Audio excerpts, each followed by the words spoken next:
Hello, it is FMC. I am Jeremy. That is SP3. Do I just shut up and let you go? The Lakers are in the second round. It happened. We figured it would happen. They did not blow it. Dylan Brooks sucks. And they got the Warriors, SP3. This is a big second round matchup. I know you're feeling good about them being in the second round, but they're facing the defending champions. They're facing a man who just dropped a 50 piece on the Sacramento Kings. How are you actually feeling about things, SP3? Good morning to the FMC community, aka LMC Laker Morning Chat. It is 5:38 in the AM in Los Angeles, California.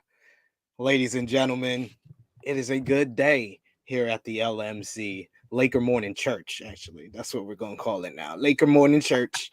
It is a good, really it is a good day because our Los Angeles Lakers is in the second round. You know, it was a long road, ladies and gentlemen. It was a long road starting off 2-10. 2-10. Only team all time since like the 1970s to start off 2-10 in a regular season, finish with a winning record, and make it past the first round. And you know, by God, Anthony Davis. And let's talk about Anthony Davis this morning, ladies and gentlemen, because Anthony Davis proved himself to be all day. He wasn't always disappointed. He wasn't always disappointed since the last episode. No. Game 5, I told y'all what was going to happen. I had people talking trash to me after Game 5, like, you guys overlooked the Memphis Grizzlies, and you want to just bypass the fact that last week on this show, on the LMC, on the Laker Morning Church, I told y'all, I was like, we're going to let the Memphis fans, we're going to let them feel real good. We're going to let them feel real good. You got to say it like Halle Berry in that movie with Billy Bob Thornton, before Billy Bob Thornton put the thing on her. She was like, make them feel good. Yeah, we had to make them feel good in the Memphis Grizzlies. We had to make them feel good, and they felt real good. They blew us out. LeBron was just like, after this first half, he was just like, oh, yeah, go ahead, have fun. Whoop that trick, because you know who's gonna whoop that trick last? The Los Angeles Lakers gonna whoop that trick last, and that's what we did. You go back to what the devil said.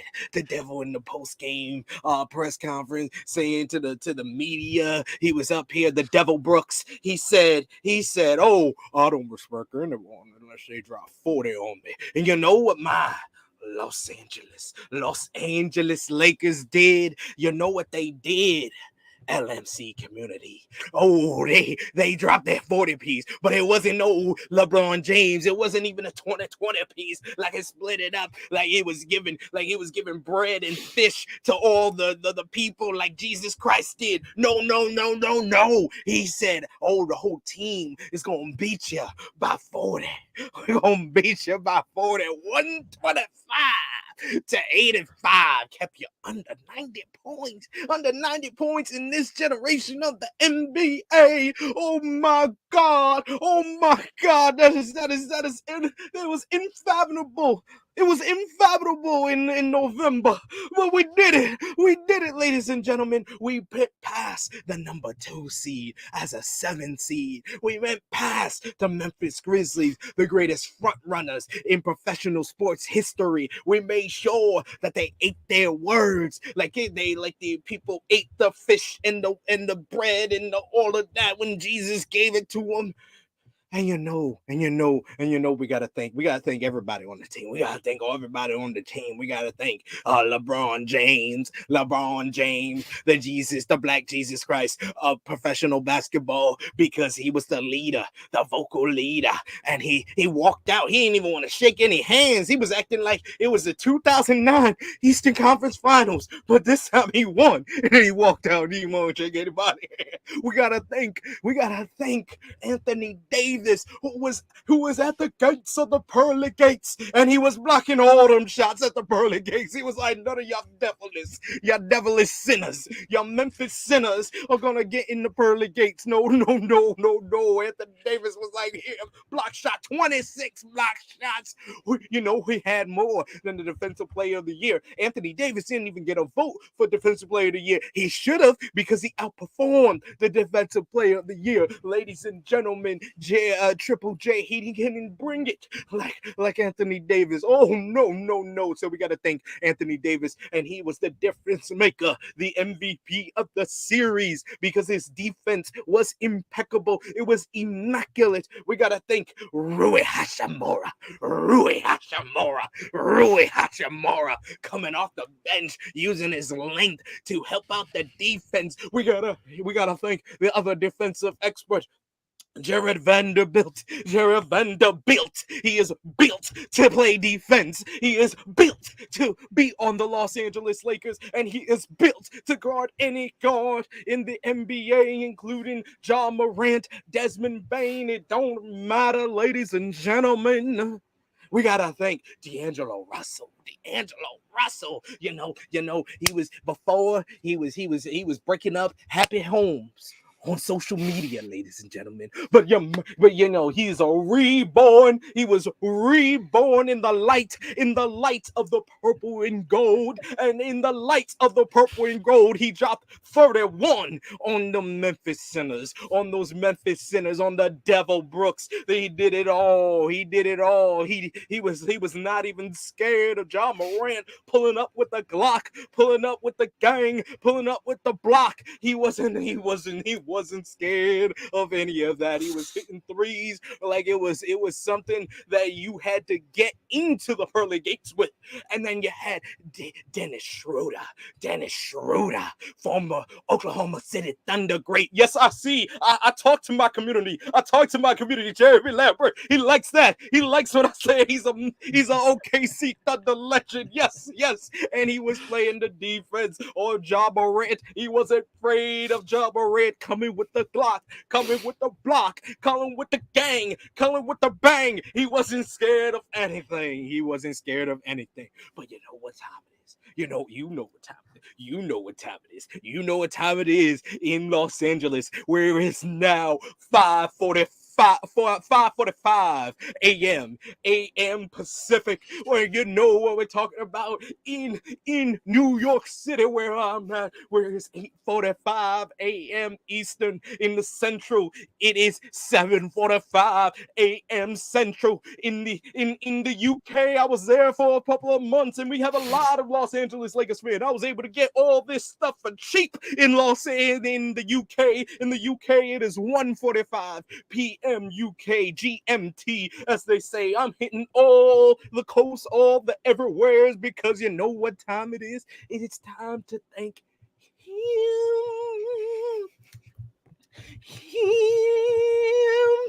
Joyful, we adore thee, God of glory, Lord of love. Hearts unfold like flowers before thee. And he was like a flower. He just bloomed. He bloomed once we get to the playoffs. Open up to the sun above. Melt the clouds of sin and sadness. The sin and sadness is the Memphis Grizzlies. And drive the dark of doubt away. Could drive it away. We don't even remember 2-10. We don't even remember it. No. Giver of immortal gladness. Fill us with the light of day. And that light is the Billy Hole. It's the Billy Hole, the heir apparent to Larry Bird. Austin Reeves. We thank thee, Austin Reeves, with the euro. Oh, you saw the celebration with LeBron. He was up here like, he was like, you know what I did? I stepped to the right, then I stepped to the left, and I was like, Euro. Oh my goodness, it's a wrap up in here. And you know what they saying. You know what they saying now, Jeremy? You know what they saying now, LMC community? You know what they saying now? Oh, the Lakers just got past Memphis Grizzlies because they got no playoff experience. They got no playoff experience. Unlike our opponents in the second round in the Western Conference semis, they say, oh, they got by a real challenge. They went to Game 7 with a team with checks notes, no playoff experience. Just saying. Just keeping it real. Just putting it out there. Steph Curry, I give you credit. Light-skinned Jesus. You know, you got different levels of Jesus. You got the black Jesus, you got the peach Jesus. I used to color my Jesus peach when I was in religion class, when I was in like second grade, and then when I got to like fifth grade, I was putting them brown because you're brown like LeBron James. But you go to light-skinned Jesus. Stephen Curry dropping a 50 piece in Sacramento in hostile territory. One of the greatest Game 7 performances of all time. The most points ever scored in a Game 7. I give you credit. We've been down this road before. It's been a long time since we've been there. I don't even know the words to this song because I didn't plan this. No, we've been down this road before. LeBron James and Stephen Curry, one of the greatest rivalries in the modern era of the NBA. But you know what are we going to say in Los Angeles? You know what they're going to say in Los Angeles? You know what they're going to say all over the world? Steph Curry, Seth Curry, Del Curry, Curry soup, Curry chicken, Curry man. Lakers in 5. Lakers in 5. You know what they're gonna say in New York and the UK. All the Lakers fans wearing the purple and gold. You know what they're gonna say? Klay Thompson, Michael Thompson, Tessa Thompson, Emma Thompson, Tom Thompson. Lakers in 5. Lakers in 5. Lakers in 5. You know what they're gonna say? With Jeremy at in Ohio. You know what they're gonna say? He goes Draymond Green, Seth Green, Tom Green, eat your greens, Green Anchors, the Green Mile. Lakers in 5. Lakers in 5. It's a good day in Los Angeles. My Lord, we ready for the second round tonight. 10 p.m. Eastern Time, 7 p.m. Pacific. We gonna bring it down in the NorCal. SoCal versus NorCal. It's gonna be a hell of a season. It's gonna be a hell of a series. It's gonna be a wrap. Whoever wins this is winning the West, and it's all about Lakers in 5.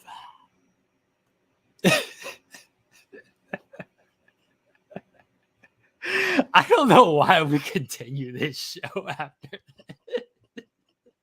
I really don't. Oh my God, I'm crying over here. Oh shit. All right. This was like 12 minutes ago when you said this. And I didn't want to interrupt. Because I knew you were going. And, you know, Lord be it for me. Lakers, Lord be it for me to interrupt when SP3 gets rolling. This man dropped a damn Monsters Ball reference with Halle Berry and Billy Bob Thornton. Do you know how many times teenage me watches this scene?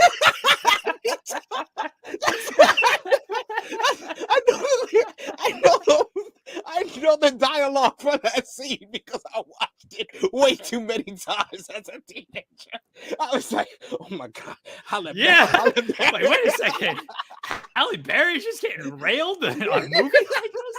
With Bad Santa? What is Bad Santa doing to this woman? Oh my God. I have not thought about that movie or that scene in so long. But when you said it, I knew immediately what the hell you were talking about. Oh, I need to open a window. I'm hot.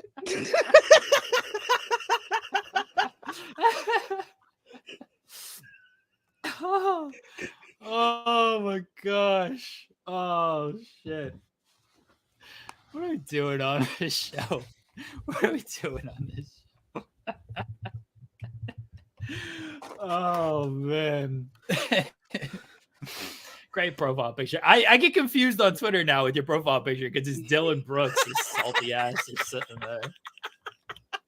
I had to. I saw that picture. I was like, oh man, I gotta put this up. I haven't changed my profile picture on my Twitter since I started it, but I had to for that. And I changed it on Facebook too. I had my sister. My sister was like, "You a fool." She just messaged me once I changed the picture. She was like, "You a fool for that. You're wrong for that." And then I put the whole Steph Curry, Steph Curry super. She's a Golden State Warriors fan. She just put the wow emoji and then messaged me like a gif of somebody just shaking their head. Oh man. All right. I never know where we go after SP3 does that to start the show. I never know where we can go from there. Let's try. I promise the title says it, an unbiased Lakers and Warriors preview. I feel you're being a little biased with Lakers in 5 here, SP3. I am. Do you have unbiased thoughts on this series? We are versing a totally different team than what we versed in the first round, ladies and gentlemen. Yes. Because Golden State Warriors can hit threes. Like once we protected the paint against the Memphis Grizzlies, didn't allow them to get into the paint too much, and we were cleaning up the boards, it was a totally different story. I think that this one is going to be much closer. Either way, I'm honestly good. Of course, I can't do this bit of the Laker morning church after the Lakers are eliminated, and I want to keep going with this because this is like my favorite thing to do. Like I look forward to it, and then I showed my missus last week's bit, and she was just like, "Oh, you should be a preacher." She was like, "I could dress up like a preacher's wife and wear pearls." The wife texted me. She said, "Tell SP3 I listened to him driving the kids to school, through the lawn, back home, in the house, got and sit on the couch."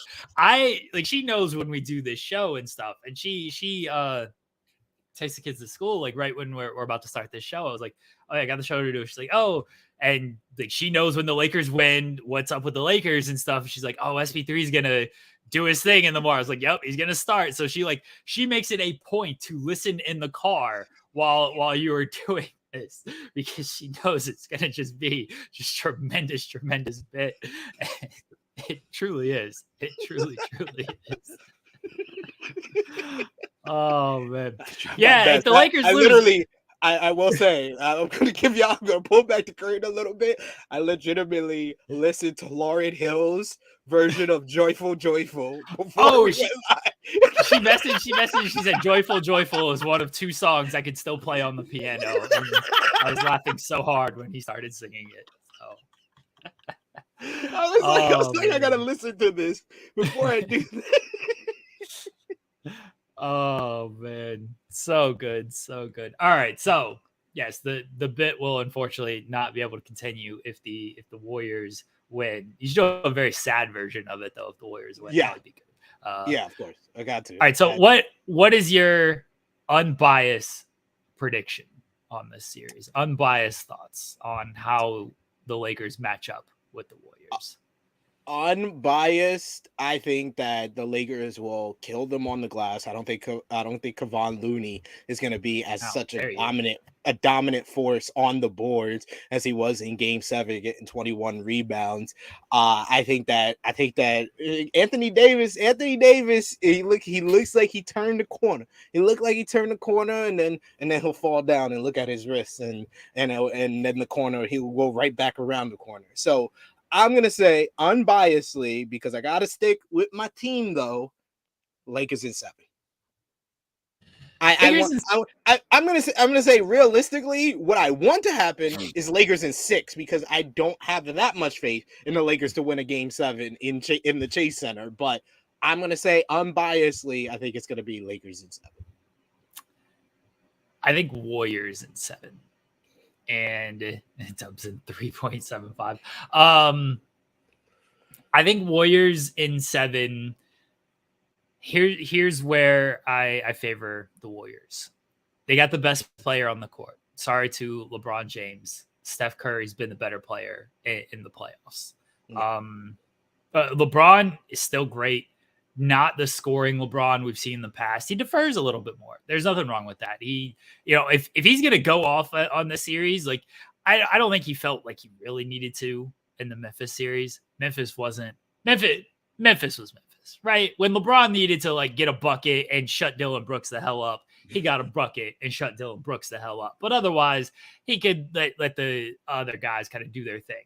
I do think we'll see a little bit more of an aggressive LeBron in this series, but Steph Curry I still think he's the best player on the court. I think he's been the best player, not quite in the playoffs, but certainly that Game 7 performance was one for the ages. They're going to need something out of Klay Thompson. Klay's been kind of hit and miss. Draymond, whether that's good or bad at this point.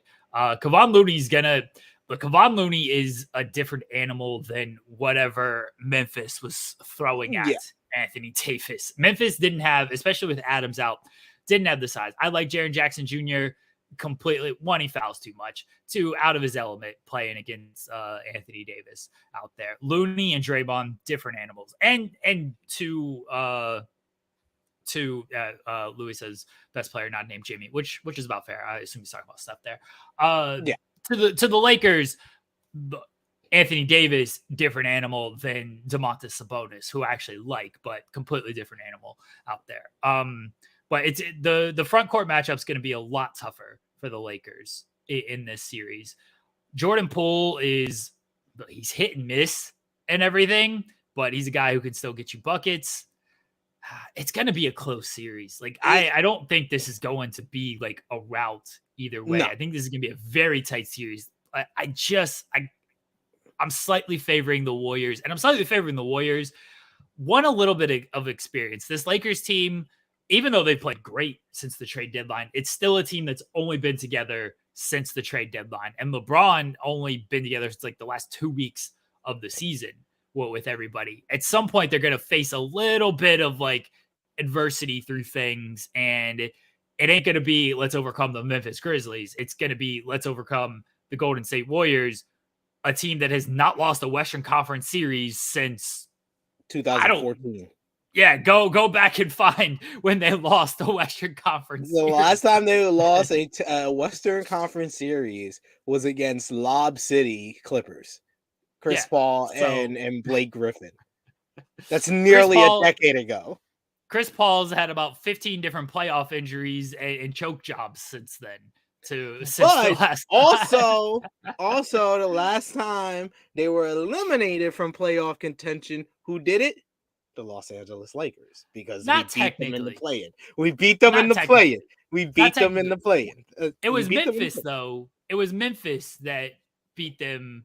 Like eliminated them. But we beat them in the postseason. That's all that matters. Sure. That's all that matters to me. It's really for the Lakers, it's really gonna be about Anthony Davis asserting his greatness in this series. If they're gonna win, he has to find a way to be the best player on the court, because that's what he was in the series against the Memphis Grizzlies. Despite LeBron doing his thing, we had 5 different players who led the team in scoring throughout the series. It was Anthony Davis on the defensive end who asserted himself as the best player on the court, and that was the difference for us winning that series. He has to do the same, because he's not versing the same Draymond from 2, 3, 4 years ago. And Kevon Looney is great on defense, great on the rebounds, but if Anthony Davis can give him the business like we've seen he can, then I think that we have a strong chance to finish this series in 6. With the Golden State Warriors, it's going to have to be someone besides Steph. I think Steph will go off when he wants to go off. He'll have tougher defensive, defenders on him in Dennis Schroeder. Dennis Schroeder, I think, is going to be a difference coming off the bench and playing defense on Steph, and he'll run around with Steph as much as Steph wants to run around with him. Jared Vanderbilt, even though he's a front court player, he plays tremendous defense on guards, and I think he's going to do his thing. The difference for the Golden State Warriors is someone else has to step up.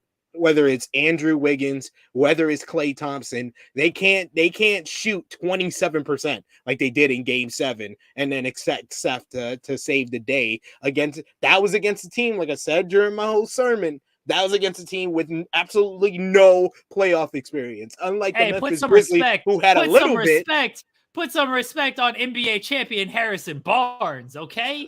Put some respect on NBA champion Harrison Barnes. Man, he was a mole. He was playing for the other team. He was playing, and after he missed that shot in Game 4, he was playing for the Golden State Warriors. You can't convince me otherwise. If he hits that shot in Game 4, that's a completely different series. But he didn't hit it. It's a make or miss league. Yeah. And it's going to be about defending the 3-point line for the Lakers as well. Our defense has to be top notch like it was against the Memphis Grizzlies. We can't give up open shots because the Golden State Warriors, unlike the Memphis Grizzlies, they're going to make those. So, okay. Like I agree with that. And, Louis says the same thing. If the Lakers give up wide open threes, they give the Memphis to the Warriors, they have no shot. This is factual, completely factual. How much of this is scheme though, when it comes to, let's give Memphis the shot. Who gives a fuck? Yeah. It was definitely it wasn't a defensive lapse. Yeah, if Louis thinking that, I firmly established in our Twitter exchange, Louis, you're just a hater. I get it. You're just a hater. It was a sad day for you Friday night, and I was just trolling you with gifts on social media. It's just like, how you doing? You good? You good? You're hating? He's like, you gotta hate harder. I was like, more power to you. Yes, that's a sad mission, but more power to you because I'm gonna be here every Tuesday with the sermons. If the Lakers can come through and play the defense, I think it's gonna be a difference. Klay, I don't know. This is not the Klay Thompson from all these. There was a debate on social media between Warriors and Lakers fan of who would you rather have, Klay Thompson or Austin Reeves. That is Money Mark makes a good point. Klay has to outplay Reeves, which seems kind of absurd okay, we just need Klay Thompson to outplay Austin Reeves, which, yeah, that should probably happen, but like that definitely needs to happen. If Austin Reeves is outplaying Klay Thompson in this series, I don't know how much of a shot the Warriors have because I expect consistency from LeBron James. I fully expect that. Like maybe that's not 40 points, 30 points, whatever. He's going to get you 25, 8, and 7 or something. Like you're going to get a consistent LeBron James. Anthony Davis can be inconsistent, but he's going to outplay, I would think for the most part this series, he's going to outplay Draymond. You're going to need Klay Thompson to definitely outplay Austin. If Austin Reeves has a better series than Klay Thompson, Lakers in 5, because I don't think the Warriors are winning if Klay Thompson does not have a good game. Game 7 wasn't good. Game 5, that was a very much a must-win game for the Warriors because that was a 2-2 series. He was great in that game. He was really good in that game. So Klay can still do it, but Game 7 wasn't great. Everyone expected him to play great in Game 6. Like the Warriors as a team sucked in Game 6. I can't put that fully on Klay Thompson. Klay definitely has to outplay Austin Reeves though. And will he? He's not the same Klay Thompson. He's still good. He's still a very good player. And you still don't want to just like, hey, he's not the same Klay Thompson. Let's leave him open and everything. Man, still like people thought like down year, whatever, still shot 41% from 3 this season. Okay. Like let's not act like the dirt is on Klay Thompson and he's just completely buried. Still shot 41 from 3 this season. You don't want to leave him open. You don't want to leave him open all the time. No, you definitely don't, and we gotta have Austin Reeves playing that kind of pesky defense that he plays. It's really gonna be, I think that kind of what Steph can deliver, what LeBron and AD can deliver. That's gonna be a wash between those. I think Steph is a monster right now, and he is worth 2. He is worth both LeBron and Anthony Davis what he wants to be. So that's gonna be a wash. It comes down to the other players. It comes down to your Draymond Greens, to your Klay Thompsons, to your Andrew Wiggins, to your Jordan Poole. Jordan Poole, did not look like he was very happy to be on the Golden State Warriors. And if it wasn't for Steph pulling out a speech out of his ass, I don't know if Jordan Poole would have even got on the bus for Game 7. The way he was acting after Game 6, pushing Draymond aside when he gets to the bench and stuff. It really looks like he's still not over what happened in the offseason. We talked about it on this show before, how that would affect their chemistry, and it did affect their chemistry throughout the regular season, and it started to show a little bit in that Game 6, but all those four guys have to deliver for the Golden State Warriors to beat the Los Angeles Lakers. I think it's different than going against the Sacramento Kings. For the Lakers, it's also going to come down to the players that are not named LeBron and Anthony Davis, because that was a crucial point of the first series against the Grizzlies, was the fact that Austin Reeves came through, Rui Hachimura came through, D'Angelo Russell came through, Schroeder played great defense, Jared Vanderbilt played great defense. All those players have to come through. It's going to come down to a battle of the role players for each of these teams. The defense is going to be a huge thing. Money Mark says Vanderbilt has to take advantage of the Warriors trying to hide Steph on defense. That's definitely true. The Lakers defense is going to be a big thing because D'Angelo Russell, not a plus defender. And the Warriors offense, a lot better than that Memphis offense, which just didn't do a whole lot. Like D'Angelo Russell, he gave the Lakers good things. What was it, game 5, where he had a big fourth quarter. Game 4, game 5. He had the big fourth quarter. And that those one, crucial threes in still game 4. Still not a plus defender. He had a couple of big threes. And the Memphis offense, especially their half court offense, just garbage. Absolute garbage. They didn't have Adams like setting screens or anything, which always helped Ja. Dylan Brooks clanking everything. Unless Desmond Bane was going off, like Memphis just had nothing offensively. The entire team was clanking shots in that series. Warriors offense, not only better shooters all around, just a better system, a better understanding of just offensive schemes. With all their motion and dribble handoffs and, Draymond making plays out of the short roll and everything, just completely different offense. And the Lakers defense looked good in the first round against a terrible Memphis offense. Whole different story taking on this Warriors offense. Louis says they're going to test LeBron's foot, force him to navigate screens and defend on an island. Like that's no, they won't, because he's going to be guarding Draymond. He's going to be guarding Draymond. He's not going to be having to go through the screens that much. Draymond's going to be the one doing the screens. They're gonna try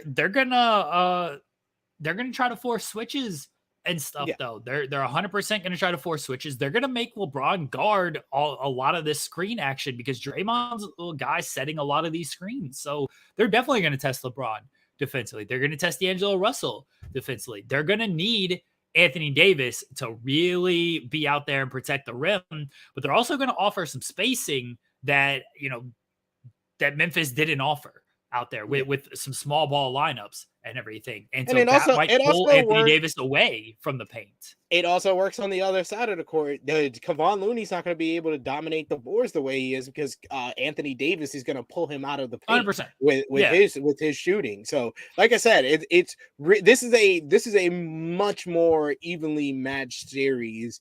I feel than people are letting on. I feel like a lot of the things that they do with one another will cancel each other out, and it's going to come down to a battle of the role players and a battle of if a great defensive team in the Los Angeles Lakers, like they've been since the trade deadline, can beat one of the greatest offensive teams of all time in the Golden State Warriors. But I will say, I did not give it enough credit. Stephen Curry. We talked about this in the off season. We talked about this after the NBA Finals. He has firmly established and cemented himself as a top 10 all-time player.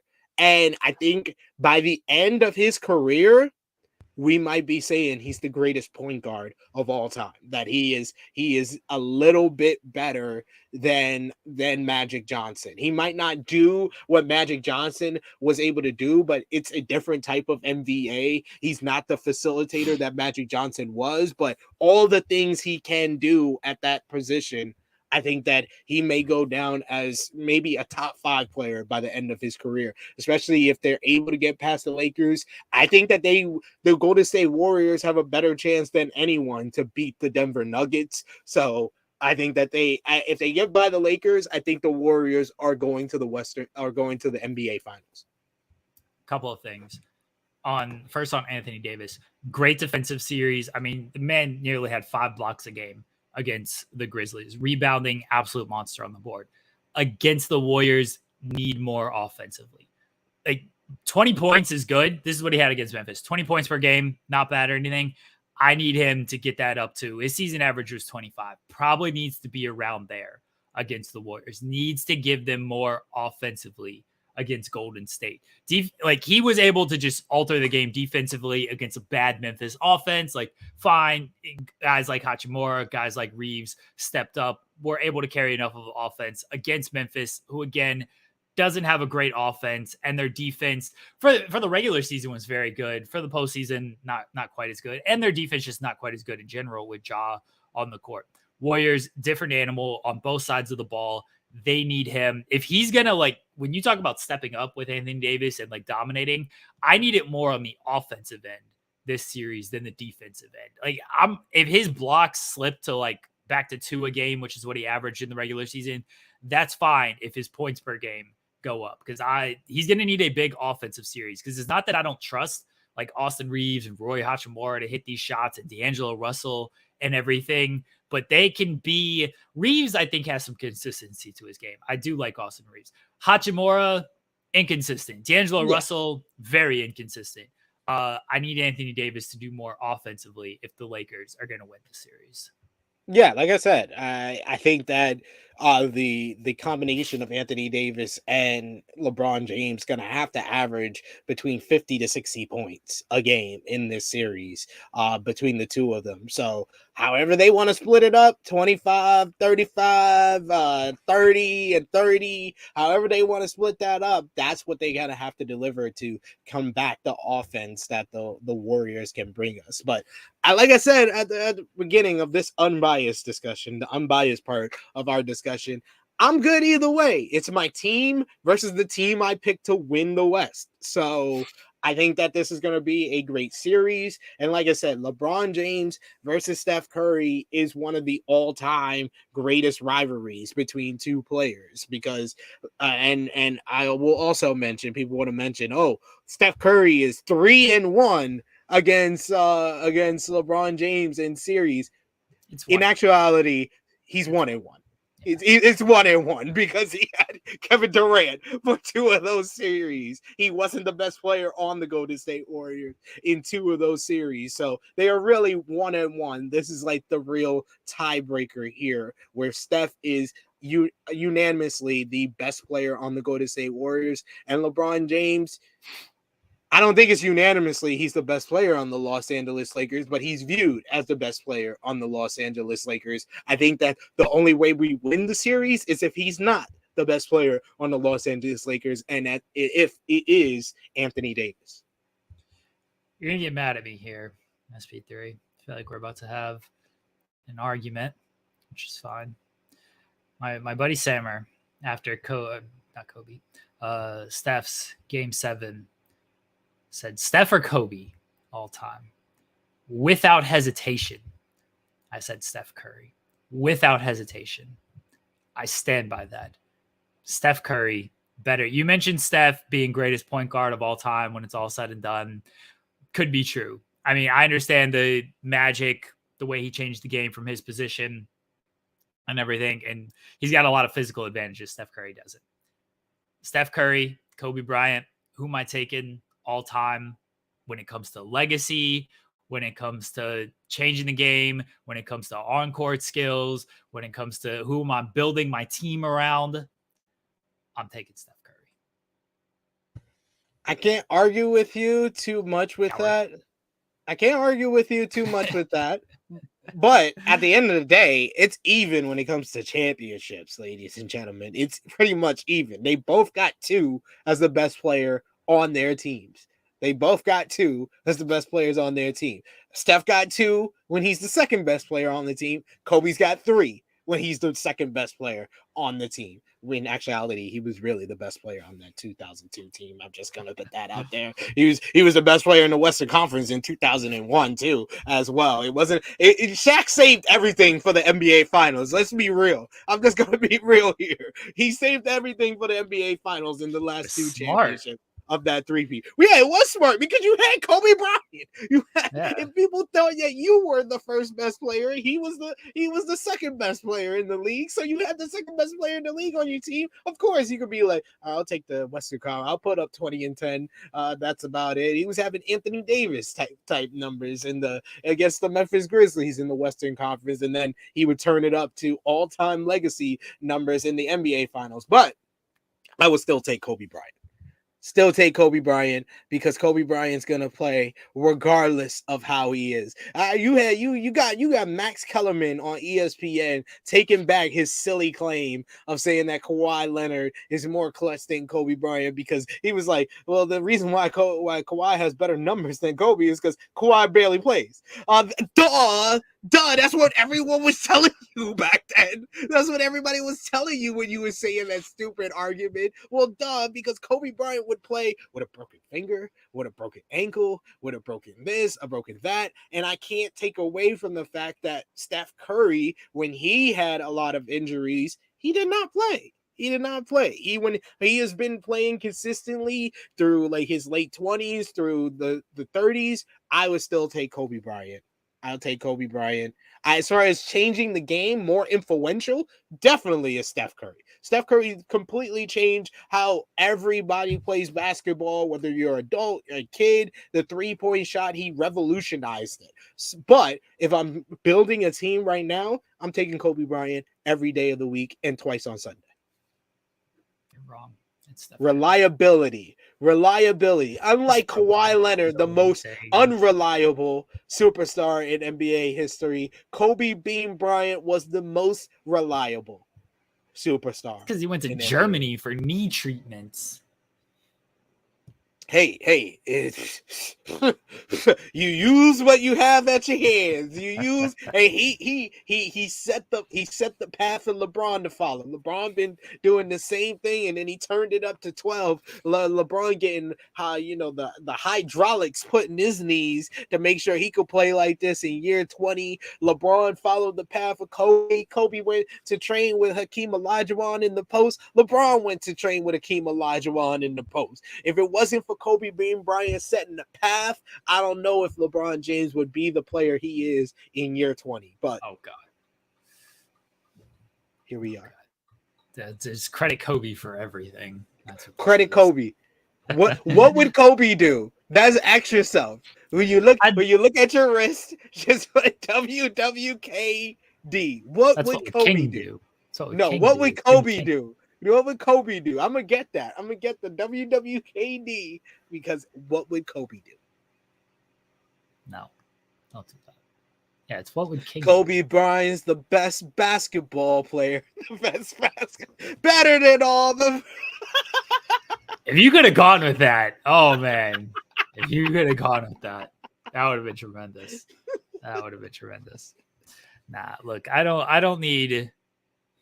not crediting Walmart, Michael Jordan for any of this stuff. All right. LeBron changed the game how he wanted to, and Steph Curry really changed the game when it comes to the 3-point shot. Yeah, Louis says it. Fuck Kevin Durant as well. FKD is the wrist bracelet that you need. Not WWKD, just FKD. Phoenix and Denver. My Denver Nuggets. I called it the start of the season. I'm looking good right now, SP3. I said Denver, Philly in the finals. I got neither of those teams have lost a second round game yet.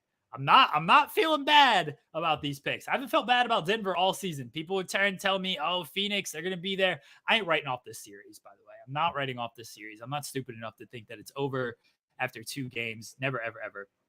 But I said it in the preview. the Nuggets, they have the depth that the Suns do not have. The Suns are so reliant on their big four, and now one of those guys injured again, as it always seems to happen with Chris Paul. He got injured last night. He left the game, and once he left the game, whole game changed. Kevin Durant's still very good. Devin Booker's playing outstanding. They ain't getting anything from anybody else. DeAndre Ayton will give you like 10 points, maybe 15 if you're lucky. Durant didn't have a great shooting night last night. They need 40 apiece from Durant and Booker to win these games. Meanwhile, Jamal Murray sucked last night. Michael Porter Jr. sucked last night. Didn't matter because Jokic went off. They got contributions from Brown. They got contributions from Caldwell Pope. 2 pickups that in the season preview, I mentioned these are going to be big pickups for the Denver Nuggets because they gave them defensive stability and then they could knock down threes and they could make plays on the offensive side. And that's what happened. My Denver Nuggets are looking good. I'm feeling good about them. Not writing off the Suns. They still got 2 outstanding scorers, but the depth is the difference in this series. Phoenix got nothing.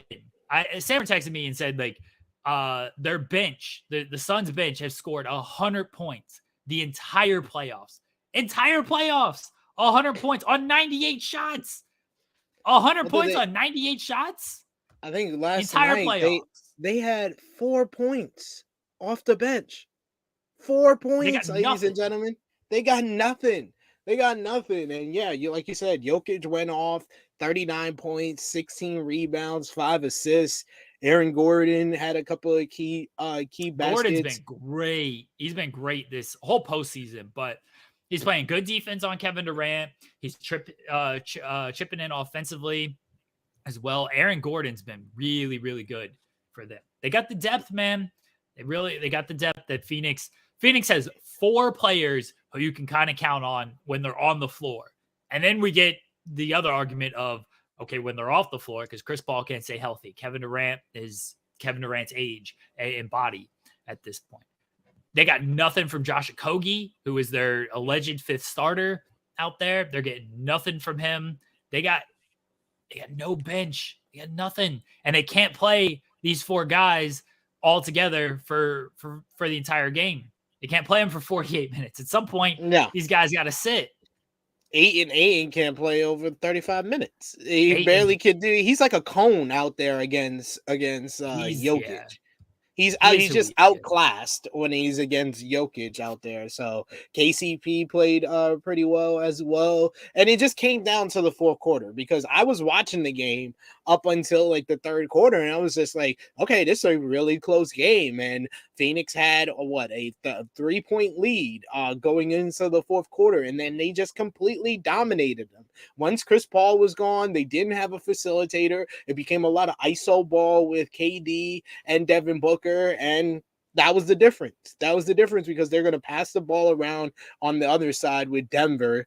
Jokic plays a great facilitator for them. If he doesn't play the great facilitator, then they have Jamal Murray as well. Despite having a horrible game, he still had 8 assists at the point guard position, which is what you're going to, if you're having a bad shooting night, you at least need to distribute the ball, and he did that. So, yeah, what can I say? Am I surprised that Chris Paul choke P3? I've been saying this. I've been loving social media, NBA Twitter, as I've been more involved on NBA Twitter, and I've just been saying I've been like Mr. Miyagi at the end of Karate Kid 1, where people say, "Oh, Chris Paul's a dirty player. Chris Paul's a choke artist." And I'm just like,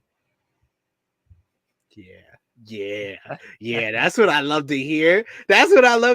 Come over to my side. This is what I've been saying about this man. People like, oh no, he's always been a dirty player since the Wake Forest play. Oh yeah, he's been a choke artist since the Clippers day. But none of y'all was saying that. I was saying that. I had to be the one to preach from the mountaintop that we need to stop glorifying this man who keeps choking. We can't always blame Doc Rivers. We can't always put the blame on Doc Rivers. It's Chris Paul. Chris Paul is the common denominator between the Clippers, between the Rockets, between the Phoenix Suns.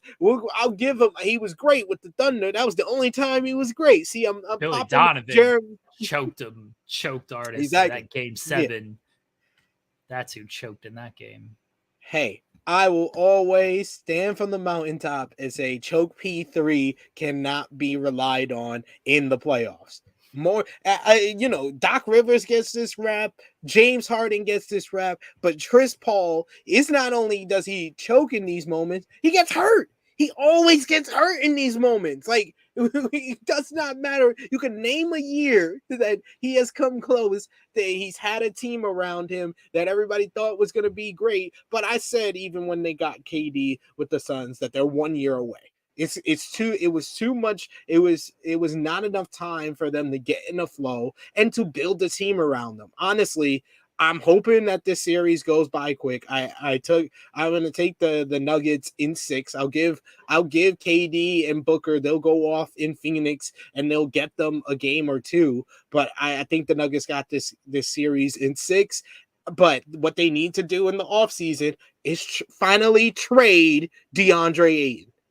Trade DeAndre Ayton, get 2 to 3 players to make an actual team around Chris Paul, Devin Booker, and KD. You cannot do it with just those 4 players. We have learned this time and time again. When you build this super team, and especially a super team around Kevin Durant, he needs more of a team around him to win a championship.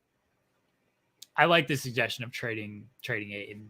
I'm sure there's plenty of veteran guys who will want to sign with Phoenix on cheap deals, but like, how often are those veteran guys like going to work out for these types of teams? And they play well, and then they contribute the way they're expected to contribute.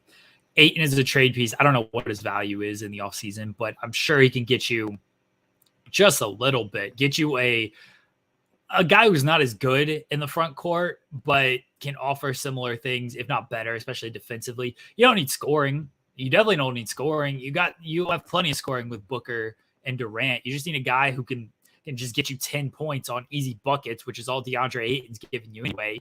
You need a guy who can protect the rim a little bit and play well defensively. And then, get a good defender, shooter.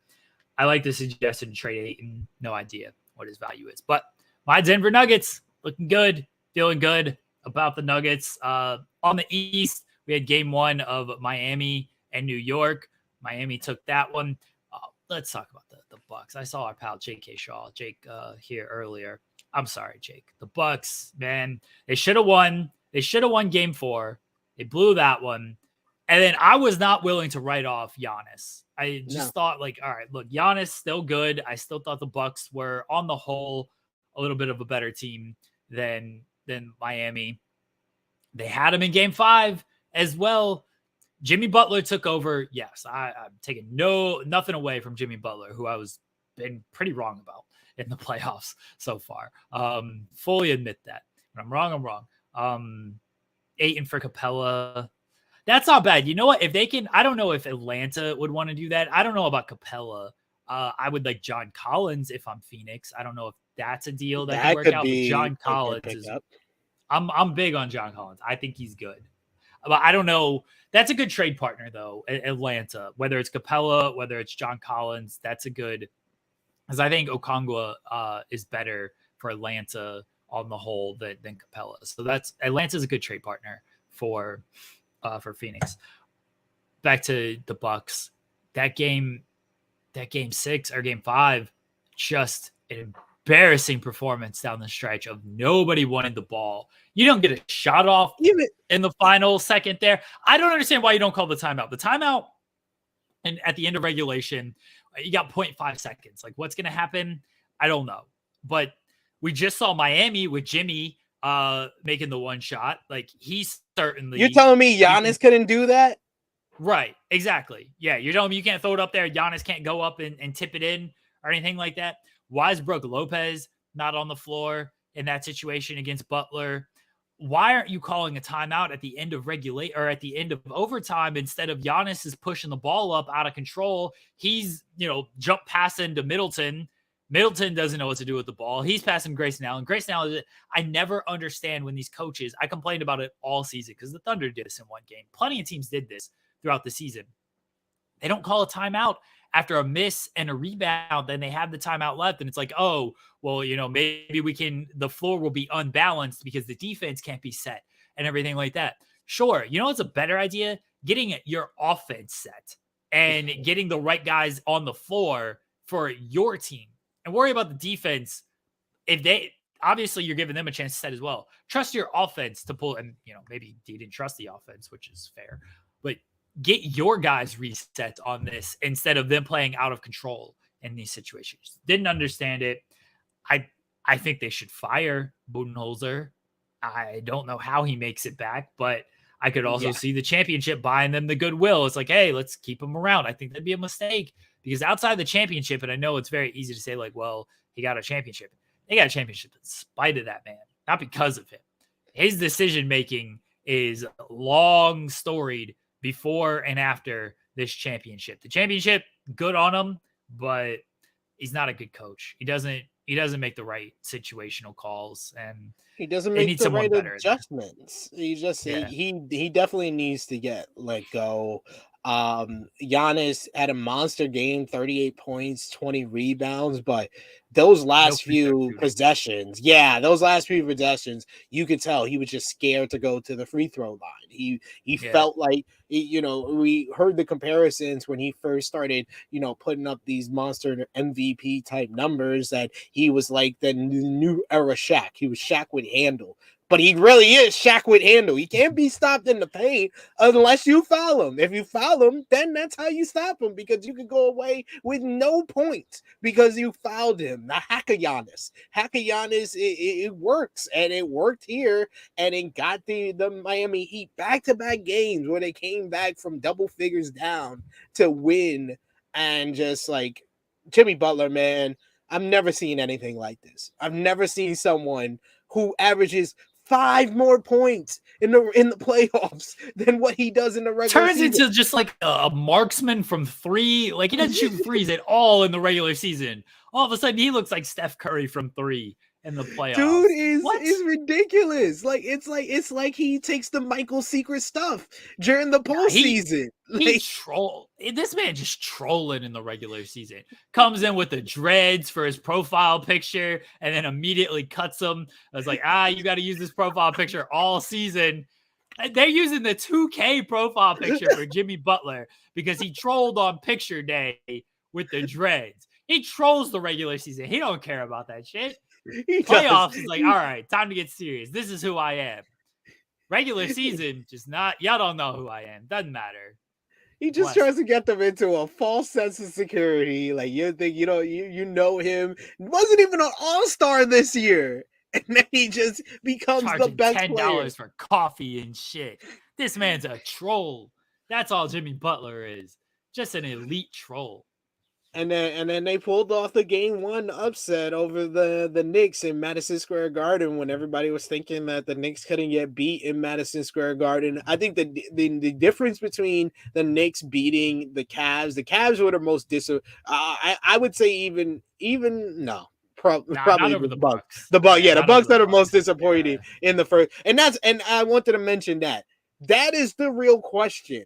If you were going to ask Giannis about this, say, is this season a disappointment? Yes, it is. If that's the answer you were looking for of a yes, then that's the question that you ask. You don't ask him if it's a failure. Like I felt for Giannis in that moment, and I agreed with the way he answered that. Like, no, it's not a failure. Like he was like, Michael Jordan won the championship 6 years. He played 9 other years. Were all those seasons failures? No, it was the road to. It was a disappointment that he didn't win the championship all those other seasons, but it wasn't a failure. And I totally get where Giannis was coming from. And the media needs to stop playing these games with these guys. Yes, he's completely disappointed. It's a disappointment. It is not a failure. That's a ridiculous question to ask somebody in that situation. So, but as far as playoff Jimmy and the Heat, I really hope that he's gonna, be all right with the twisted ankle at the end of the game, and he was Yeah. just kind of like a decoy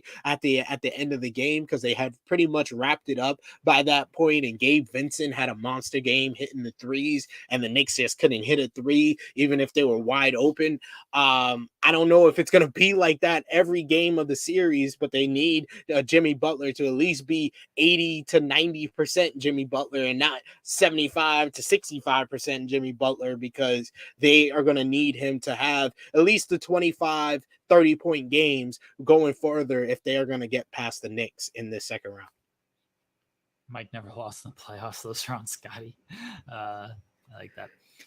Yeah, the Knicks, they didn't have Julius Randle in game one. We'll see if he plays in game two. That'll be a big difference for them, obviously. Yeah. But I like the Heat. I like the Heat before the series started, just because the way they handled Milwaukee. I still like them. Jimmy Butler's ankle definitely will change things, but winning game one at least buys them a little bit of time. Yeah, they can get vintage Kyle Lowry like they did in game one. That'll be helpful for them as well. Philadelphia and Boston. Look, Boston had their chance last night to just easily, no Embiid for Philly. We'll take this game. We'll see what happens when Embiid gets healthy.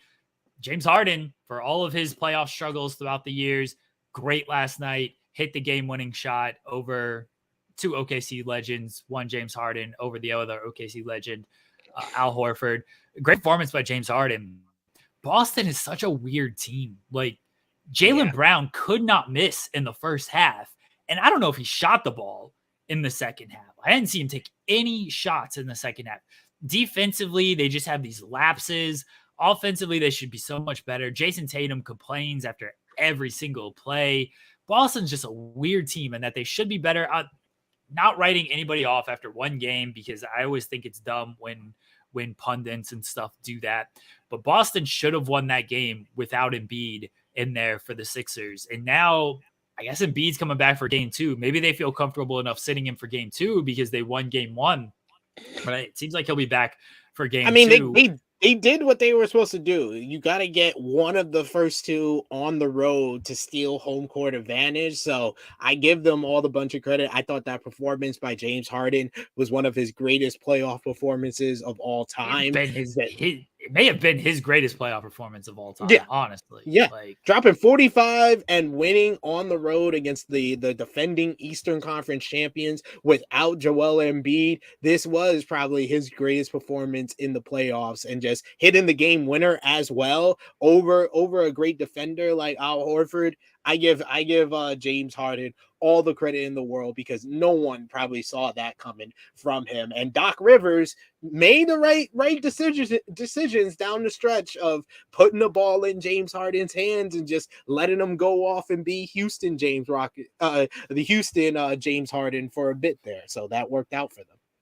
Doc Rivers didn't make that suggestion. James Harden just said, I don't care what you're calling. I'm just going ISO James here. That's what happened. Doc Rivers didn't make the suggestion. I'm not crediting Doc Rivers for anything. James Harden hit the shots. James Harden hit the shots that he needed to hit. That's what happened in this game. Doc Rivers. Give Doc Rivers credit and slanders Chris Paul more. I'll be right back. We'll see what happens game two if Embiid is able to play. And if it is, completely a game changer for the 76ers. I do want to caution, because again, a lot of people will be like, oh, well, they won without Embiid. Embiid comes back, this series is definitely over. Boston should have won this game with Philly not having Embiid. It's obviously a different game with Embiid in there. It's different in a couple of ways, in the sense that when Embiid is in there for Philly, it's going to change how Philly plays, because they're going to go through Embiid more often. And so how does that affect James Harden's rhythm? Does Tyrese Maxey is he able to step up? He didn't have a good regular season against Boston. He played well last night, but how does it affect his rhythm with Embiid being in there? Because they're going to have to just run more of their offense through Joel Embiid. So we probably won't see 45 from James Harden. Embiid's usually an efficient scorer. You would hope that, maybe you don't get 45 from Harden, you get 20 from him, you get 35 from Embiid. You're in good shape off of that. You're fine. Everything's good there.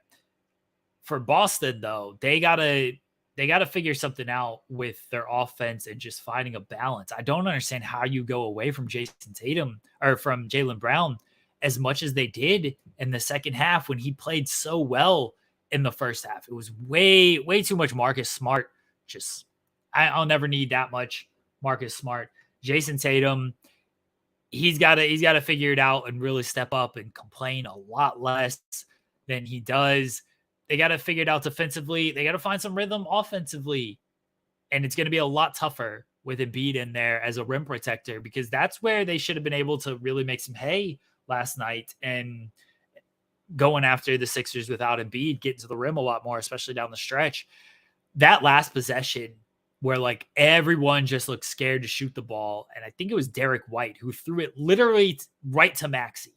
He threw it right to Maxey, and Maxey got the layup that, you know, put Philly up, or brought them within one.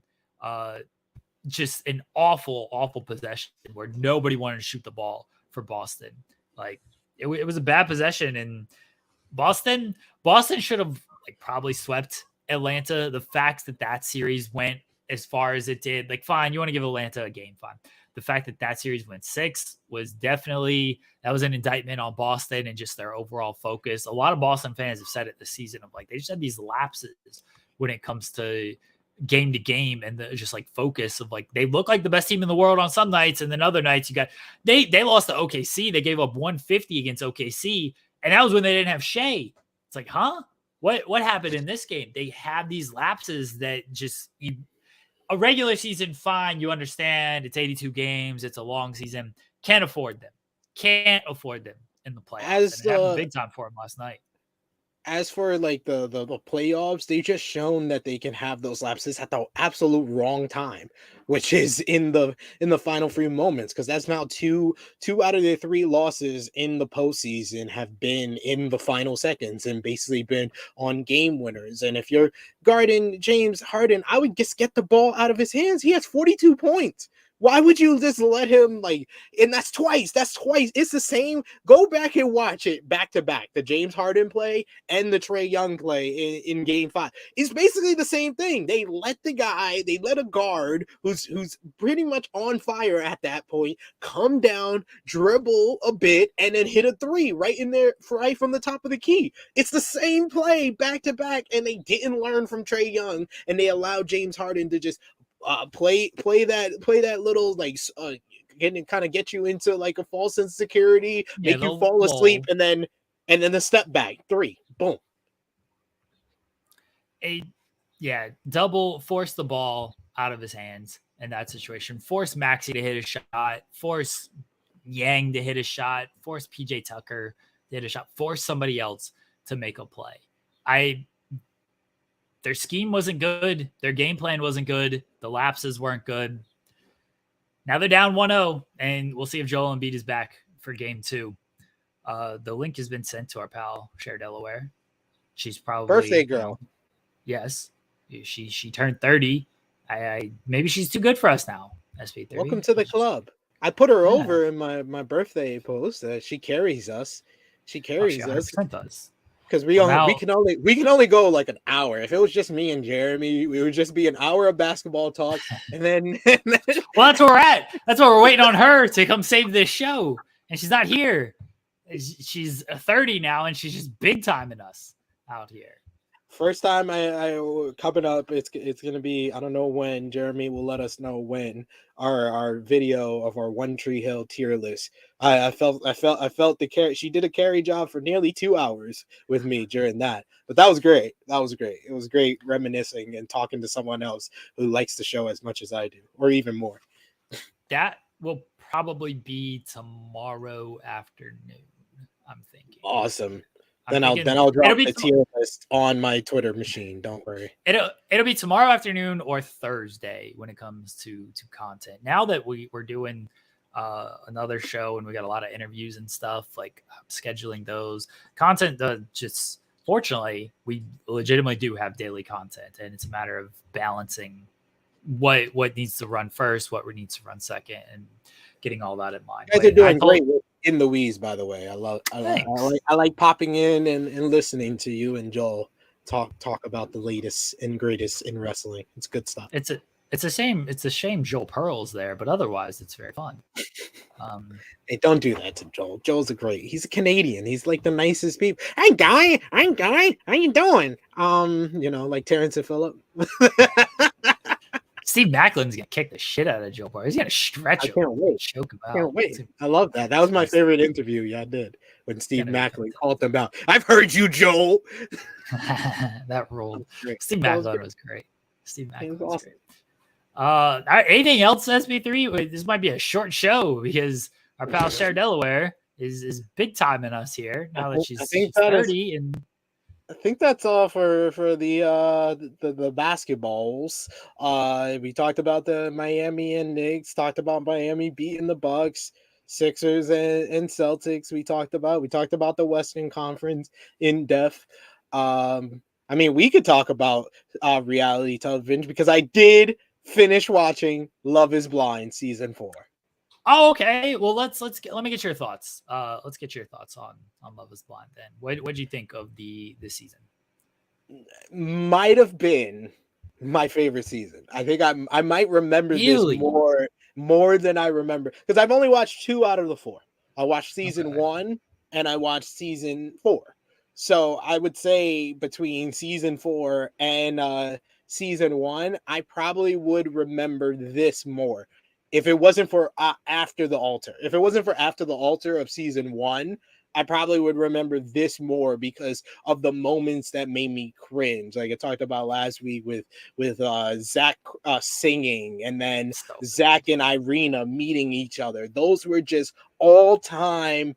I felt embarrassed for the people in those situations, and then watching the reunion. When Zach called Irina out for, you just came on here because you wanted to be famous.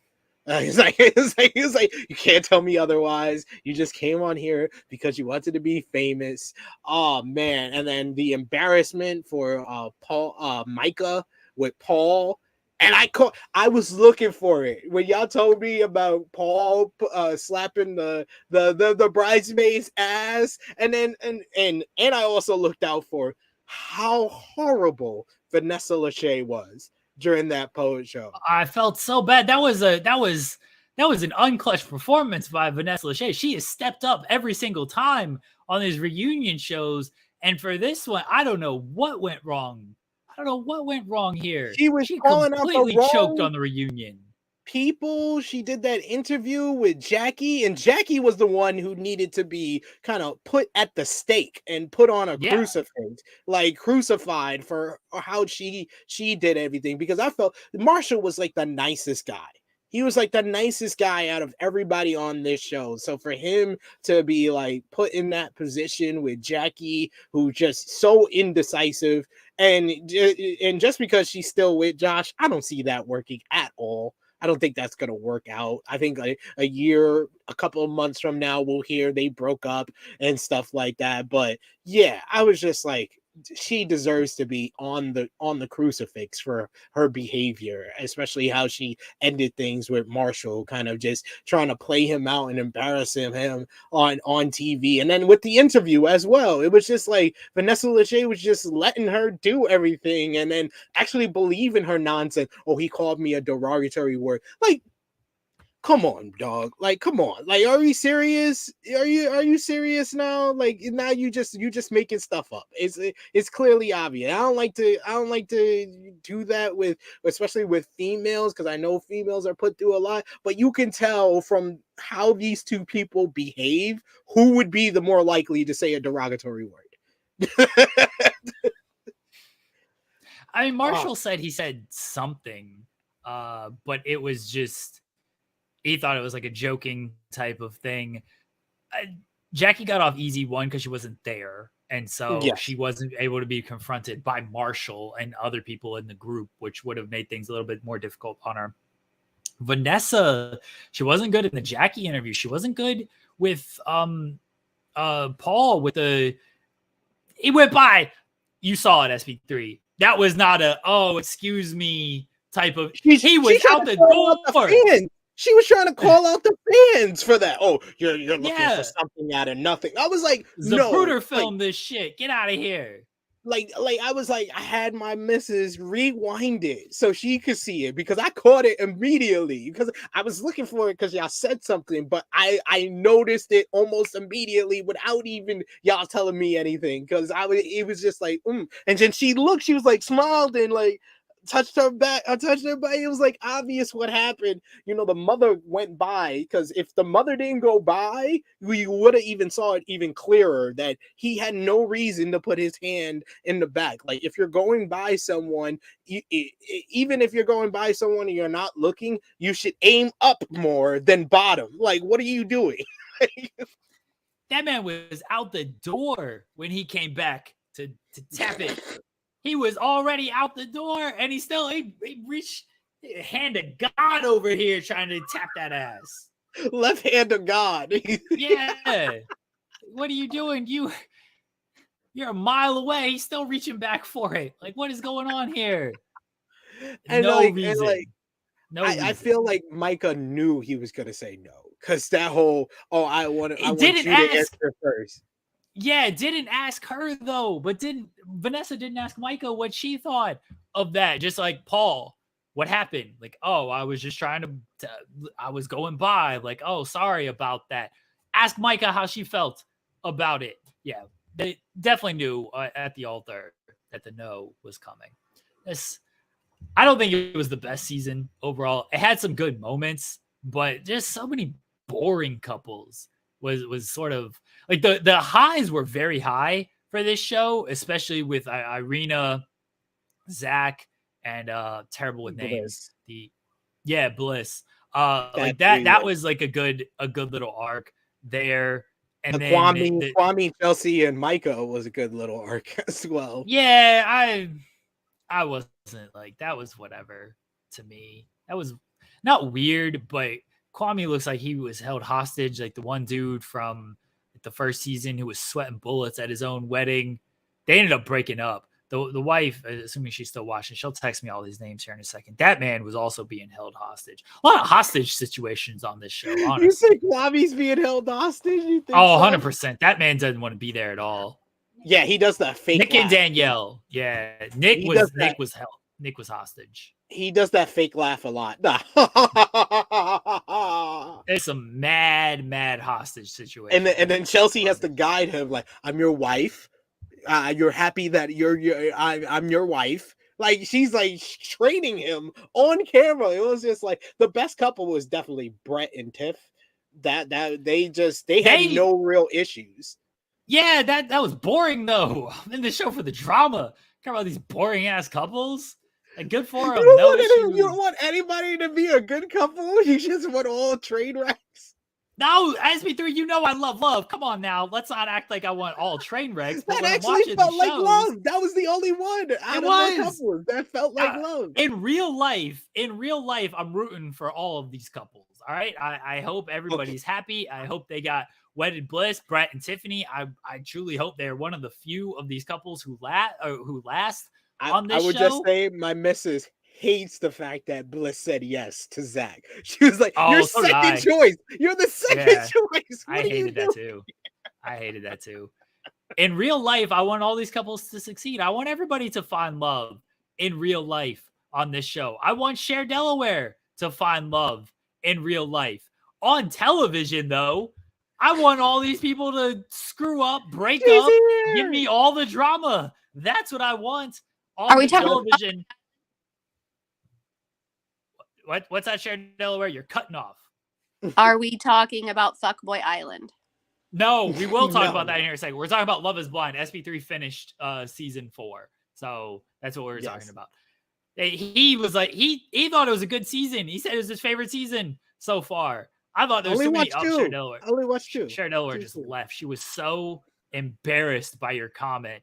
SP3. What? I've only watched 2 seasons. What can I compare it to? You've upset the birthday girl. You've upset the birthday girl, SP3. Look what you did. We'll sing happy birthday to bring her back. Go ahead, Jerry. I'm here. Okay. Do we want to sing happy birthday? You want to, SP3? You do it. Happy Happy birthday birthday to to you. you. Happy Happy birthday birthday to to you. you. Happy Happy birthday. birthday, Remix. Cher Happy Delaware. birthday to ya. Happy birthday to ya. Happy birthday. Happy birthday to ya. Happy birthday to ya. I'll have Happy birthday. birthday. Happy birthday. Happy birthday. See, I even do the part that people just trail off for. The only people that I sang was me birthday. What little angels. I was not going to step on SP3's performance there because I cannot sing like that man could sing. I was out after that. How was being Our 30? intro and our outro on our ranking list for One Tree Hill. The man is a performer. Yes. At some point, whenever we get together again and we do karaoke, we'll have to do some type of karaoke duet. SP3. Yes, I mean, I won't sing at all. I wish SP3 could have been at our Chicago karaoke adventure. That would have been good. Fun. Good. Yeah, if we're in the same place, we need to go karaoke so me and Cher can sing the theme to One Tree Hill because that song is a bop. It is. One of the greatest theme songs of all time. It is. We're doing karaoke in Vegas at the end of this month, and I'm very excited. Awesome. Fun. Will not be there. Cher Delaware. Exactly. How is being 30? It's basically the same as being 29. I am in a walking boot. I have plantar fasciitis. So why are you 30 going on 70? Seriously, like I'm using a crutch right now. And I was talking to Amelia last night and I was like, yeah, I've got this freaking walking boot on. It's driving me crazy. And I have to wear a special one for when I go to sleep. And I've got, and he was like, wow, you're really fucking old. And I'm like, you're going to be 40 in a couple of days and you're calling me old. But he fell into the shower the other day. So I think I'm doing better than him, to be honest. He literally fell into the shower, yelled, fuck, and no one in his house came to check on him. They thought that he was just fine. That's awesome. So, it is what it is. But I'm good. I'm glad you're doing well. Glad your 30th birthday went well and you survived. I'm sure you had a crazy night filled of kids and watching Raw, and that was yeah, we went to bed after Ms. TV on Raw, and I laid in bed and listened to the John Wayne Gacy tapes. So this sounds awful. Don't do that. What? Took an edible and listened to the John Wayne Gacy tapes. That's even You better. need to take an edible and watch F-Boy Island, which, all right, so Hey. let me call you out here, because in our group chat, SP3 informed us of this new show called The GOAT, which seems right up our alley, by the way. It's a bunch of reality stars being idiots on reality television. It's I love the conglomeration where it's like, oh, we know these people, and they're going to now Lauren. compete in... It had Lauren. Yeah, from Lauren, that was... Yeah. Yeah, that one was surprising to me, honestly. Yeah. So I'm very much looking forward to this. And one of the people is from F-Boy, I think it was Casey from F-Boy Island. And Cher Delaware just goes, there's a show called F-Boy Island. Why did I not know about this? And SP3 correctly says, Jeremy talks about it all the time. I know I've mentioned it on this show. I interviewed Joey Janela and mentioned it to Joey Janela in our interview. I've tweeted about it so many times. The wife has tweeted about it. And my only response was another co-host who doesn't listen to me because Joel Pearl doesn't fucking listen to me either.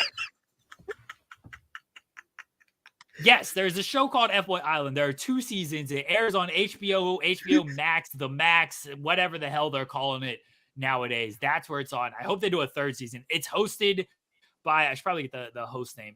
Nikki Glazer is the host. And it's a good show. I thought season one, legitimately top tier reality trash television. Season 2, a little bit of a drop off, but still some good twist in there. Okay. Season 1, top tier trash. What did I tell you? If you ever said the words F-Boy Island, I definitely didn't think you were being serious. I'm always serious. When do I joke? I thought you were I'm one of the most serious personalities in the history of personalities. Personalities.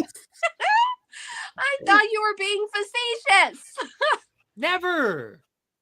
Why do people always think I'm joking? Why would I think there's a TV show named F-Boy Island? Because there's a reality TV show called MILF Manor. Why wouldn't there be a TV show called F-Boy Island? That one is real too.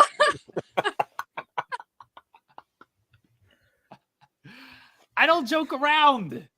I want to be taken serious as a serious personality. Tired of everyone thinking I'm only here for your entertainment and jokes. Sick of it. Okay. Watch F-Boy Island. It's very good. Take an edible and watch that instead of listening to murder tapes. Maybe this weekend, because I can't watch TV shows. They stimulate my brain too much when I'm trying to go to bed. So fair. Maybe this week I will. Yeah, I just listened to John Wayne Gacy tapes where he talks about all the shit that he did. This sounds terrible to go to bed to. I actually fall asleep to stuff like this all the time. Sounds like my okay. That doesn't make it like any less terrible. Like this sounds terrible to go to bed to. Games that kind of like incorporate that stuff into it, and then I wake up pissed. So it sounds like awful dreams that you're gonna end up having from this stuff. I guess maybe the edible mitigates it a little bit because who knows what fucking dreams you're gonna have on the edible. Oh, yeah. I'm typically retaining most of the information that I hear, but here's a funny little tidbit. So we get, I'm sure you guys have children, the Ollie vitamin things. They have like gummy worm vitamins for kids and stuff. So that's what my kids take. And I was looking for more of them at Walmart the other day. And they didn't have any, but they had what they called chillax medicine for kids. And that's what it's called, chillax medicine? Chillax. And so I got it. And I was like, because Reed needs these. And so every night before bed, he's like, can I have my chill pill? Chillax. Your chillax method. And I'm like, that's what my kids need to do is freaking chillax. So that's great. The kids call melatonin melatoes. So they want their toes medicine. Reed calls it his medicine. That's melatonin is his night medicine, and Cam takes melatonin because it makes him have nightmares. So that's not good. I call my edible my night medicine. So night medicine might be my favorite term now. Very parental. Everybody up on the challenge? Everybody watch the challenge this week? Yes. Not we can lie and say we did. That's fine. All right. So we had SP3. You were much better at the recap. So I'm going to allow you to recap things for this week. I will pull up our draft board, but bad week recap for this week. Bad week because Tori and Danny are actually getting along now. Oh no. Yeah, they're getting along because Jordan played mediator. Jordan and they had an awful. I will say it was like a half good, half bad daily challenge where it was another sponsored one, sponsored by Transformers, Rise of Animals. Rise of whatever. I love like when TJ's like doing this and they show the clips and all the challenge people are like, oh man, this is so great, Transformers. This is the sickest. They just Yeah. kept saying this is the sickest challenge. I'm like, no, it's not. I was like, the crane one was better. Ever seen. Like, So awesome. Absolutely So love when the so sponsored bad. challenges. It was, one part was cool where, you know, the person is driving in this like mini bugger that's inside the truck, and they bust out and they you know, put their foot on the gas, and they have to race to the finish line. It was a time challenge. That part was cool, especially when Emily couldn't slow down, and she freaking goes topsy turvy. She was like from terror and shock. She was crying afterwards. Tori did it on purpose, of course, because she's Tori.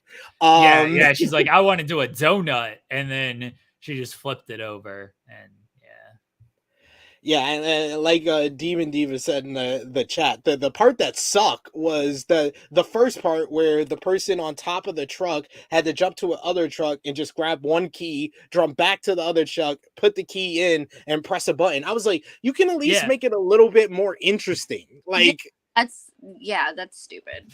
it was super weak. That whole bit of it. It's like, okay, just jump from. I don't know how fast those trucks were moving. They said it was like 50 miles per hour. It didn't seem. I mean, maybe it was, but you know, didn't seem that's like all it was. at least more than Do a one puzzle. Yeah, more than Like, one key. If they would have made the elimination the daily, and that would have been better, because the elimination was really good and it tested people's you know, communication. But yeah, Jordan and Kaz won. The losers was Kiki and Darrell. So this was gonna be a difficult situation for my new favorite, Kellyanne and Tristan. And of course, Kellyanne was in danger, so she went into panic mode and she started trying to boss people around into putting the votes on the US team, which just caused everybody to just vote in her favor. Jordan did the mediation between Danny, Tori, and Sarah and got them all on the same page, saying this week, you know, we're gonna vote for Kellyanne and Tristan to go in, and then next week we're gonna put in Emily and Yes, which is kind of difficult because Kaz had basically had a conversation with Tristan because they were from the same, you know, Challenge UK season, and they said, oh, you know, we might have to say each other's name, but we're at least gonna have a conversation beforehand. Spoiler alert, that did not happen. And Kaz and they yes, it was like as soon as I saw the scene, I was like, okay, one of them are have to vote for each other. I was like, it's probably gonna be Kaz having to vote for Tristan, because Tristan and Kellyanne have won two dailies already. So yeah, they won, and then the names came up on the screen. It was Danny and Tori and Tristan and Kellyanne, and because Danny and Tori basically are the sacrificial lambs because everybody knows Jordan's never going to vote for him. And just that one scene when they see the names and Kaz is trying to convince Jordan, like, you know, we probably want to run a final against Tristan and Kellyanne because they're not that good, and you know, Tori and Danny are a better team, and Jordan is just stonewalling her. He's not even looking at her. He's just sitting there like I'm not voting for my ex-fiance. Like basically that's what his facial expression was saying. The first person I would vote for every time is my ex-fiance. Exactly. Wow. You're not up for elimination. I'm still voting for my ex-fiance. I can't vote for her. No, I'm still voting. Like, they're jerks. They're still on good terms. They're still in love. Bullshit. I mean, I agree. They're probably not, and it's nonsense, but it's so bad. It's just so bad. But yeah, they get Kellyanne and Tristan get voted in without Kaz having that conversation with Tristan. So it's Tristan and Kellyanne versus Darrell and Kiki. And I forgot what the name was, but hands off. Oh, hands off, because I always pop whenever Darrell has a tanagram puzzle and he calls it tangerine puzzle. I pop every single time. Every single time. And this time in the confessional, he was like, I know it's tanagram, but I call it tangerine. Like, he said it in his Darrell voice, which pops me every single time. I love it. much. And yeah, they basically had to like use chopsticks to bring puzzle pieces like across this obstacle course and then bring it over. It was like 9 puzzle pieces. Kellyanne and Tristan were doing so well in the beginning, like they got 4 pieces before Darrell and Kiki even got 3. But like it seemed like every single piece Darrell and Kiki were getting better, while every single piece Tristan and Kellyanne were getting worse. So they eventually got the rhythm of it. Darrell and Kiki got all their pieces, their 9 pieces over before Kellyanne and Tristan were able to get over like 8 or so. So they started on the puzzle first, and that was a big enough lead that they won. But I really enjoyed the elimination. Kiki is becoming one of my favorites of the whole entire season. She's now won 3 eliminations or something like that. She's won a daily challenge. Like she's just awesome. She won the challenge Australia. So yeah, she's one of my favorites. So she's still in it. Darrell still in it, but the MVP of the season, Kellyanne, is gone. And then I know she was on my team, so I was just like, damn it, this is the double whammy. She's been the most entertaining person, and she's on my team, and she loses. Jesus Christ. What is going on here? Tristan, I've lost Tristan. SP3 has lost Kellyanne. Who do I have left? SP3, you got Theo, Emily, Troy. That's it. That's all you got. I'm literally hanging on by Theo. I might be good with Emily because she's an Olympic gold medalist. So, but yeah, damn man, Kellyanne. Shout out to Kellyanne. She caused all the drama. Her beef with she was very good this season. With John Nay was awesome in the early going. Then she orchestrated the whole voting off of bananas for that elimination. That was great. So yeah, Kellyanne, I even put it on under Scott's post because they had her on Challenge Mania with him and Derek, and I was like, Kellyanne was the MVP of the season, and then Scott retweeted it like, yeah, who can argue that? I was like, no, she had all the drama. She caused all the the beef. She was the other alliance in the house because Danny and Tori they look like they're about to get a red carpet to the final because they're so integrated with everybody that's left. Like you got Casey on one team, you got Sarah on another team. Sarah's integrated with Emily, so those 4 teams are all integrated with each other. So yeah, they're gonna get the red carpet to the final where they're probably gonna lose. Do not doubt challenge champion Tori Deal. Oh, that was the other thing I needed to bring up. Veronica. I don't know if y'all saw. Veronica had like a social media video where she put up her female challenge Mount Rushmore. And my God, I've never seen someone be right about some things and wrong about other things. But she basically said her Mount Rushmore is the 4 women that you can't tell the story of the challenge without. So she put herself. I knew it. She put Cara Maria. Okay. Actually, right. Fair. Sarah Rice, which you can make an argument for Sarah Rice. Sarah Rice is a good one. The puzzle queen. Sarah would have continued to be on the show, that she would be a no-brainer. Yeah. But you can't tell the story of the challenge without Bananas taking all the money. So Sarah does belong. You can't make an argument for Sarah on there. But this is when the whole thing falls apart. Tori Deal is the fourth face on her Mount Rushmore. How are you gonna not have Evelyn or Rachel? You're gonna have yourself and Victoria. I named the whole Mount Rushmore of people that could have been there instead of Tori. I was like, I'll take Evelyn, I'll take Emily, I'll take I gotta forget that Emily did Laurel. Blackface, but Coral. Yeah, Laurel. Laurel, yeah. If the first letter of your name is a V, Victoria, Veronica, you're out. You don't get to be included.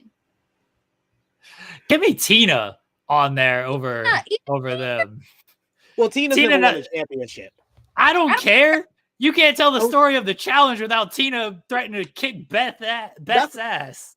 I think if you do like a non-winners and a winners Mount Rushmore, that'd be better. If it's a non-winners Mount Rushmore, then definitely Tina's on there. I would put Nani on there. I would put who else hasn't won? Listen, I'm just mad now.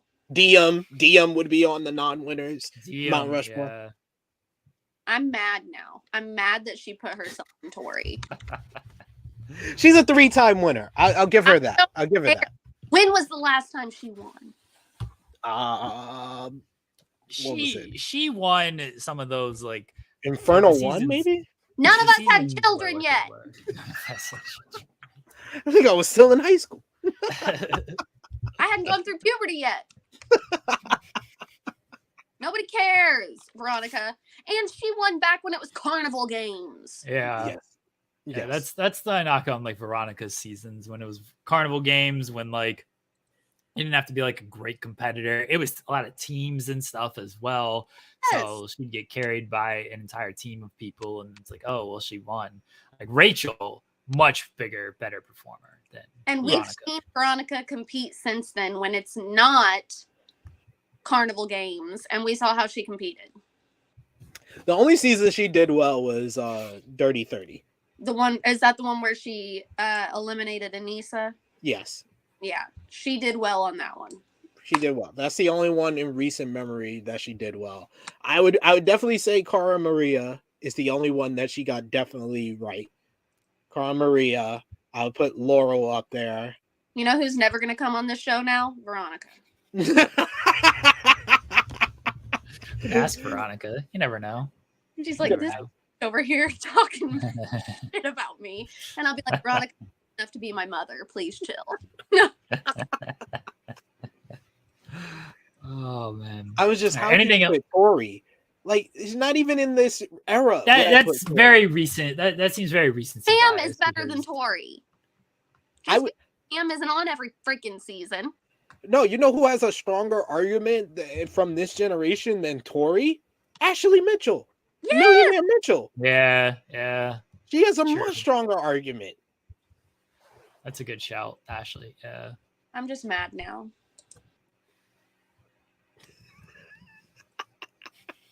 I'm gonna set up a fight between Cher and Veronica. How would you do in a hall brawl? Can I bring my crutch? Yeah, sure. I'm ready. All right, everybody. Let's get out of here. What an absurd show. So, peeling back the curtain. You know what, SP3? Let's actually do one more thing before we get out of here. SP3 will know where this is going once we get started on it. So, there's an alleged other person who's part of this show who was very excited for his 1-year anniversary. I saw that. I was confused because I don't think he's ever been on the show when I've been on it. He was very excited for his 1-year anniversary on this show. Here are the messages he sends me, by the way. Oh boy. He sends me these messages of, hey, can I be on this week to review the first round? Which I assume he means hockey, not basketball. Mm-hmm. He said, it's also my 1-year anniversary episode. And I said, yes. And yesterday he says, I have an idea for a bit for tomorrow. I'm sure you'll hate it. I'm sure you'll hate it. I didn't respond to that at all. I just assumed it was something with like the Avs and the Seattle and stuff. I didn't respond to that at all. I sent him the link at 9:36 after we were wrapping up our basketball talk. Not here. He was so excited to do his. This is not a bit, by the way. He is not backstage and like I'm not bringing him on or anything. Just completely didn't show up. So excited. 1-year anniversary. I got this bit planned. It's gonna be great. Maybe that's the bit. Maybe him not showing up. Great bit. That's the best bit he's ever done on the show. Honestly. The best bit he's ever done. Listen, he posted that, and I was so confused because, like, I am on this show. I've been on this show while I'm at the salon. I have been like, I am on this. I think the only week that I missed was when I was having surgery in the middle of the show. We're trying to get you on from the dentist office. You did. I feel like you've done one from the dentist office. I'm pretty sure. She has. My mom won't quit calling me. And I'm like, I don't think he's ever been on when I'm on. So I'm so confused by all of this. And when he says, I have a great bit that I want to do and you're going to hate it. Okay. Think that through before you say that sentence. But also, this entire show is a bit. So, like, we don't need your extra bits. Like, we just had a whole conversation about Fuckboy Island. Like, what? You know how this show is a bit is this is allegedly a wrestling channel, and this is the only non-wrestling show on the channel, unless, you know, you guys do like a tier list that is also non-wrestling, but it's still FMC adjacent. Like, that's how this whole show is a bit. Is this is a wrestling channel, and I'm like, you know, Sean calls In the Weeds a vanity project. At least that adds some content to a wrestling channel. This is legitimately a vanity project. I messaged SP3 of like, I want to do a show about basketball. Do you want to do this? And then it evolved into reality television and Cher joining us. Strong Style is a vanity project. I said, you're giving me a show on the channel, and that's what it became. By the way, Carmella, at least again, that's wrestling adjacent. There's no wrestling. There's no wrestling. I post congratulations to Carmella and Corey Graves also on pregnancy. Very happy for them. She liked my post where I said I was praising her because she's the only person that I talked about from Hall of Fame because she had the best Hall of Fame. So she liked my post. Shout out to them. Congratulations to them. Very happy for them. She is going to be a super mom. Well, and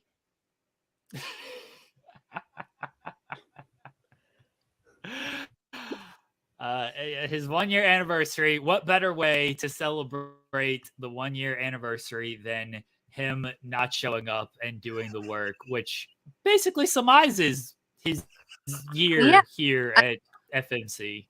That was the best gift he could give me for my birthday. Yeah. Bye, everybody. Cher, do you want to plug anything? I will let you guys plug stuff. Yeah, check out the new Strong Style on this here channel.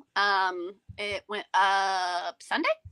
So check that out and check out my channel because we have episode 2 of Schooled Up with my children. Reed did not talk about Hulk Hogan and Hornswoggle this time, but he did decide he was a podiatrist and start telling me that I have excess skin on my feet in the middle of the show. So, you know, you win some, you lose some.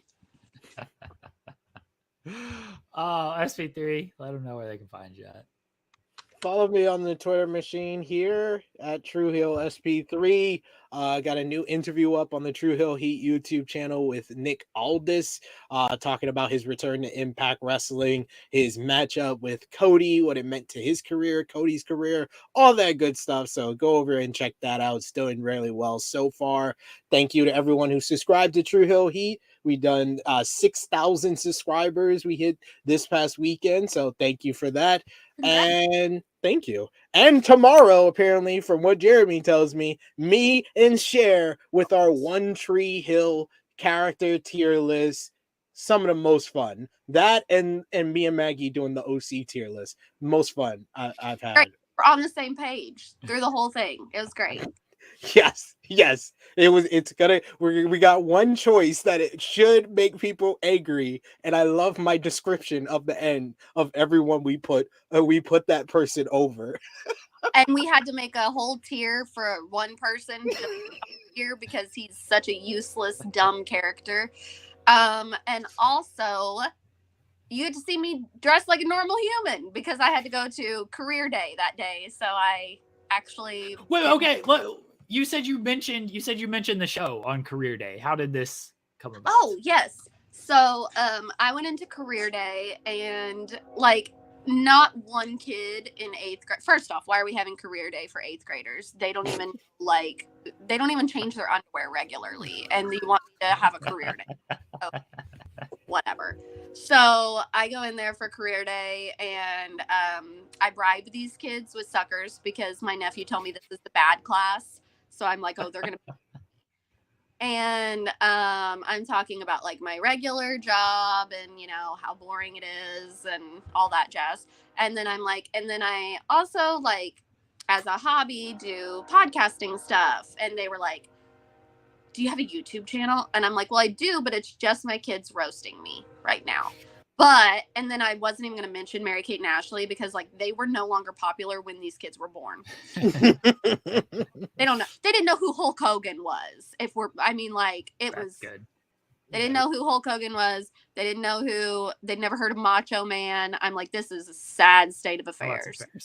But I was like, I have a show that I do every week where it's on a wrestling channel, but we don't talk about wrestling. They talk about NBA and I pretend I know what they're talking about. And then we talk about reality TV and they try to find me a husband. All these kids are like, okay. Like, and they have to take notes throughout this.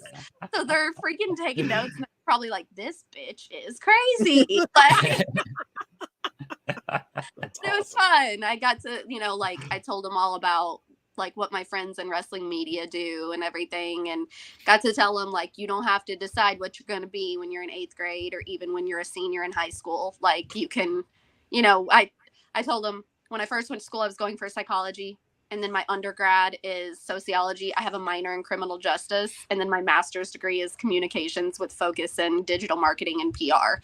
Like I have every career covered. I'm like, you don't have to decide, you know, I told them I was getting ready to be 30 and I had really just figured out what I wanted to do. So, but it was fun. I still don't know why I had to talk to 8th graders. They could have sent me in to talk to high schoolers, but you know, whatever. So very nice. Hopefully our demographic for the 8th graders goes up and then they'll be very confused by this whole show together. I sent the link to Overbooked to my nephew and told him to send it to all. I also never felt shorter in my life than being a grade boy. One boy wasn't taller than me, and that's one of my nephews. Like, they're all just towering over. I'm like, what? I am not this short. Some of the girls were taller than me. I'm like, are these kids on steroids? What the fuck is happening here? Like, why are kids grow so fast now?